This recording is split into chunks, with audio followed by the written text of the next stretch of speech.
Hello, welcome to my channel. आज इस video में हम बात करेंगे इग्नू जुलाई 2026 एडमिशन प्रोसेस के बारे में पूरा स्टेप बाय स्टेप। इस साल इग्नू में बहुत सारे स्टूडेंट एडमिशन लेता है, लेकिन एडमिशन के बाद उन्हें काफी कंफ्यूजन भी हो जाता है, जैसे कि कौन सा कोर्स चाहिए, आगे क्या करना है, प्रोसेस कैसे कंप्लीट करेगा।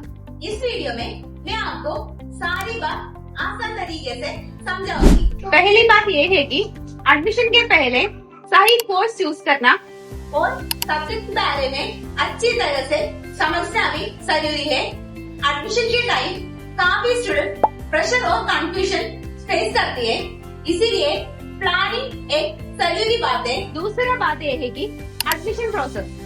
चलो हमें देखते हैं एडमिशन प्रोसेस कैसे करते हैं। सबसे पहले आपको इग्नू की वेबसाइट पर जाकर एडमिशन फॉर्म फिल करना है। फॉर्म भरते वक्त आप ये ध्यान रखिए, आप जो डिटेल्स देती है वो सब कुछ सही है, जैसा कि आपका डॉक्यूमेंट्स, आपका personal details, phone number, email ID. अगर आपने सबमिट की कोई भी डॉक्यूमेंट्स और डिटेल्स मिसमैच होती है तो आपका कोई नोटिफिकेशन नहीं मिलेगा। ये बात डिस्क्रिपेंसी और एरर की तरह आपका प्रोफाइल में होगा। अगर आपको कोई नोटिफिकेशन नहीं मिला तो आपने अप्लाई करते वक्त जो यूजर आईडी और पासवर्ड मिला है वो यूज करके आपकी साइट में बार बार लॉग इन करके देखिए, उसमें कोई डिस्क्रिपेंसी या एरर दिखाती है। ऐसा कुछ है तो आप जल्दी वो सब क्लियर करो। आपका नोटिफिकेशन ना मिलने का दूसरा वजह ये है कि जो ईमेल आईडी आपने दी है वो गलत है, तो आप ध्यान रखिए कि आपका ईमेल आईडी भी सही है। अगली बात यह है कि आपकी एडमिशन कंप्लीट करने के लिए आपको ABC आईडी का जरूरत है, जिसे आप डिजिलॉकर आपसे आसानी से बना सकते हैं। अगली बात यह है कि आपका स्टडी सेंटर और टीचर सेंटर चूज करना। आप अपनी स्टडी सेंटर ध्यान से चूज करिए, क्योंकि आपको आपकी एग्जाम सबमिट करने के लिए और क्लासेस अटेंड करने के लिए भी वही जाना है। सो आपका कोई आस-पास का स्टडी सेंटर चूज करो। अगला बात यह है कि फी पेमेंट करना।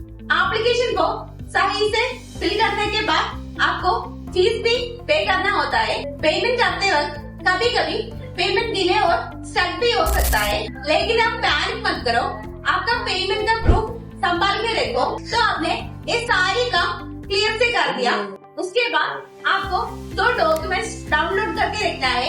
एक फी पेमेंट की रसीद, एक और आपका एप्लीकेशन फॉर्म। बाद में आपको पेमेंट रिलेटेड या कोर्स रिलेटेड कोई भी इश्यू होगा तो ये आपको जरूर यूज हो जाएगा। रजिस्ट्रेशन के बाद एडमिशन कंफर्म होने के लिए लगभग 2 वीक लग सकता है। आपको SMS और ईमेल आईडी के थ्रू आपका कंफर्मेशन मिल जाएगा, इसीलिए बार बार आप अपने ईमेल आईडी चेक कर लिए। एडमिशन कंफर्म होने के बाद आपको पोर्टल में आईडी कार्ड मिलेगा, आप वो सब डाउनलोड करके देखिए, क्योंकि आईडी कार्ड एग्जाम के लिए जरूरी होती है। तो ये सारी चीजें हैं एडमिशन प्रोसेस के स्टेप। सो सारी स्टेप को ध्यान से फॉलो करें, कोई जल्दबाजी ना करें। अगर आप सब कुछ सही करेंगी तो बिना कोई प्रॉब्लम की आपका एडमिशन कंफर्म हो जाएगा।